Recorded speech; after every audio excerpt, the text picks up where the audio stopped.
Hello, it's Ricardo and welcome back to Farming Simulator 22.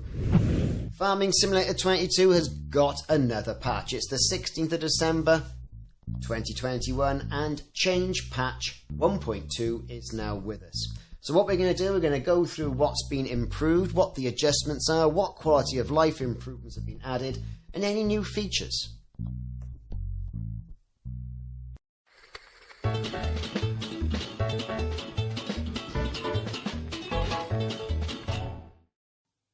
So soon after release of Farming Simulator 22, and we're just talking a couple of weeks really, we've got some new content.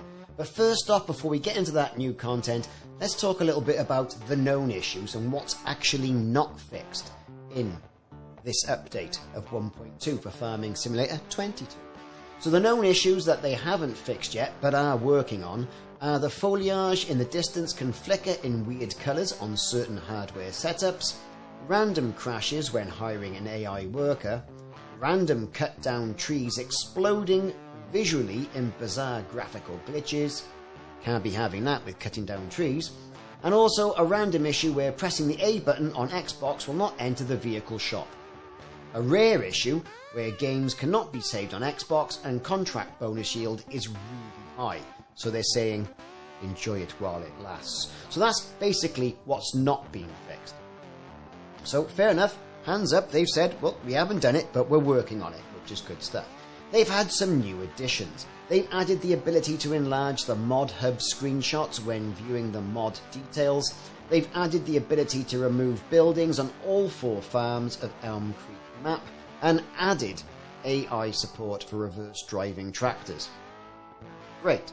Also, they've added mobile home placeables and old barn placeables, and the option for placement of placeables. Great. So you can place your placeables with your placeable options. Good stuff. Anyway, all additions which are great. They've added the option for higher fuel usage. So you could have low, normal. Now you've got higher. Why you'd want that, but hey, get into that simulation. Added the option to place vines and olives with parallel snapping. Now that is something that was needed. Parallel snapping for your vines and olives, because that is rock hard.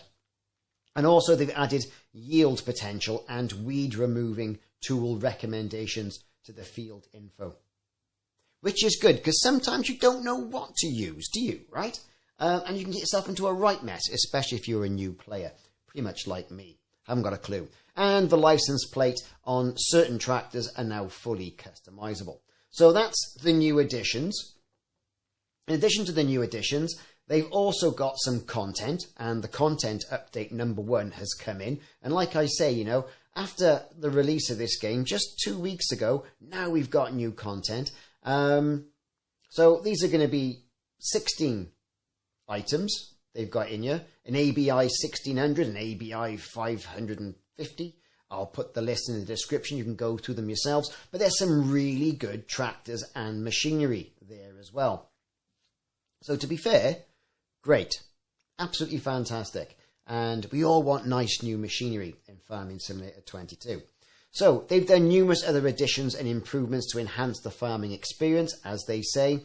And like I said, they've added some placeables like mobile homes, old barns, that sort of stuff to allow more dynamic farm building. Good, because we want to get in there and build a bit of a South Fork, don't we?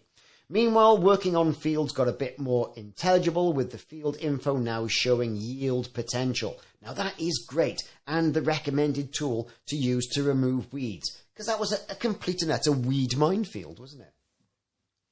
So loads of changes and improvements. We're not going to go through them all, but I'm going to pick out a few changes and improvements of note. They adjusted the contract vehicles accordingly as some had the wrong tools for the job in hand. That was a real frustration. They've adjusted repair costs. They fixed an issue where AI workers were unable to use and turn plows correctly. Great. There was some real AI problems with this. Fixed an issue where the AI worker would continuously get paid even through the game was paused. Yes, get your hands off my money. Some issues around DLSS that could result in some ghosting artifacts. They fixed that. Fixed issues with empty and bunker silos. Fixed loan interest rates. All this good stuff as well. A lot of gameplay. fixed switching fields and field numbers on Elm Creek map, improved cotton bale loading. Now, I didn't have any problems with cotton bale loading. I went out, got my cotton bale loader, reversed up to it, extended my cotton bale loader, and it just went straight on there. I was lucky, I suppose, really. They've improved pallet handling. They've fixed manure heap and manure heap extensions. So in short, lots of new machinery to play around with and lots of quality of life fixes and fixes to bugs as well that were released during the last update. So what have they also said? They have reduced the AI worker costs all round. Yeah, I mean, it was really hard to make a little bit of scratch in this game if you were delegating your work out to your AI workers.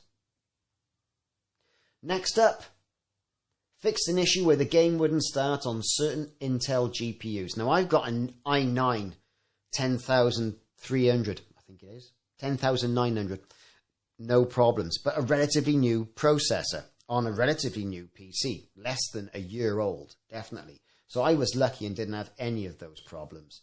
But, you know, they've addressed the DLS issues, addressed that processor issue as well. A little bit of stability, they've addressed that. And then in-game problems, they've been listening to the community, listening to what's been going on, and they've done some quality of life fixes in there as well. All these will be put into the comments section, along with a link to the Farming Simulator news article that tells you exactly what's been fixed. Hey, I've been Ricardo. Thanks very much for watching this video on what's been added to Farming Simulator with Content Update 1 and Patch 1.2.